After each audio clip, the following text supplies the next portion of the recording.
الزام؟ آپ کو اب بھی لگتا ہے کہ میں الزام عائد کر رہی ہوں کیونکہ آپ کو 18 سال قبل بھی یہی لگا تھا پھپھو؟ اس کی آواز زخمی تھی۔ روہیلا سے کوئی جواب نہ بن پڑا۔ تمہیں غلط فہمی بھی ہو سکتی ہے۔ ہو سکتا ہے کہ وہ بھائی کے کہنے پر نہیں بلکہ اپنے ہی ارادے سے آیا ہو۔ تم بنا کسی ثبوت کے بھائی کو مورود الزام نہیں ٹھہرا سکتی۔ ان کے جواب پر اس نے سر ایک بار پھر سے اس بات میں ہلایا تھا۔ میں نے کبھی نہیں کہا کہ اسے میرے پیچھے تایا نے بھیجا تھا۔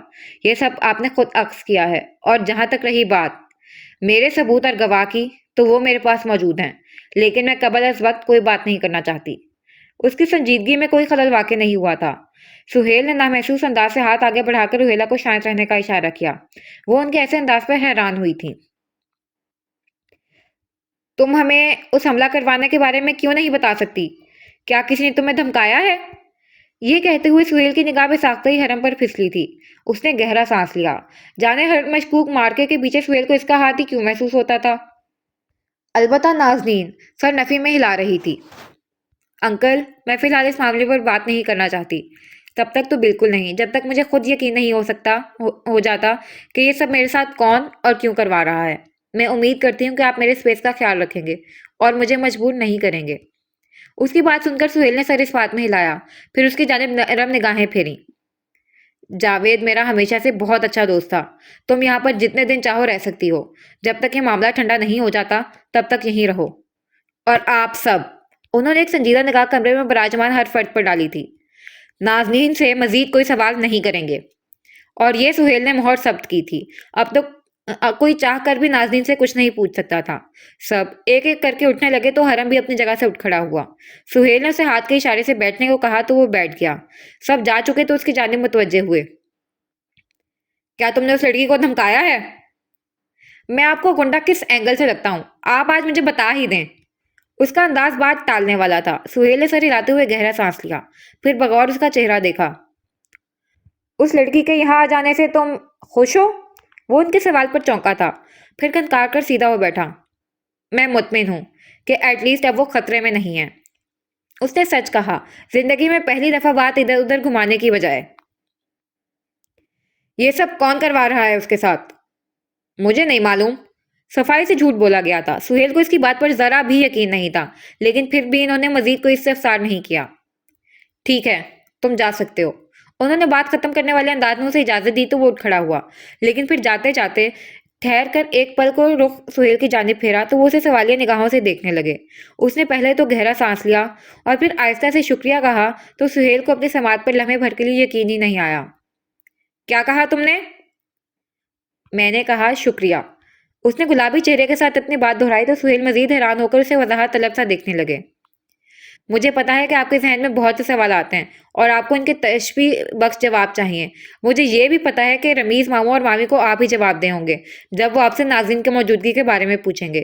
ہو سکتا ہے کہ وہ آپ سے تعلقات خراب کر لیں، لیکن اس سب کے باوجود بھی آپ نے یہاں عزت سے رہنے کی اجازت دی، تو میں آپ کا شکر گزار ہوں۔ کم از کم کوئی تو انسانیت دکھا رہا ہے، اس نے کہا، اور پھر ان کے جواب کا انتظار کیے بغیر ہی باہر نکل گیا۔ سہیل پہلے پہل تو اس کے انداز پر کنگ رہے، لیکن پھر وہ ہولے سے مسکرا دیے۔ حرم کا ایسا لہجہ اور انداز بہت دنوں بعد دیکھا تھا انہوں نے۔ اس کا انداز انہیں بہت بھایا تھا۔ زاویار نے وجدان کو چھوڑنے کے بعد نازنین کے گھر کا رخ کیا تھا۔ چند لمحات کے ڈرائیو کے بعد وہ اس سرخ اینٹوں سے بنے گھر کے سامنے اپنی گاڑی روک رہا تھا، پھر دروازہ دھکیل کر اندر چلا آیا۔ داخلی روش پر ہی بہت سی کتب گری ہوئی تھیں۔ وہ جھکا اور پھر ان کتابوں کو اٹھا لیا۔ گھر کی ابتر حالت کو بغور دیکھتا وہ آگے بڑھایا تھا۔ وہاں گویا کوئی عذاب سا گزر گیا تھا۔ اس نے آگے بڑھ کر کمرے کے ٹوٹے دروازے کی جانب دیکھا تو ایک پل کو گہرا سانس لیا، جانے وہ کتنی خوفزدہ ہوئی ہوگی۔ اس نے کتابیں نازنین کے بیڈ پر رکھیں اور پھر برآمدے میں آ نکلا۔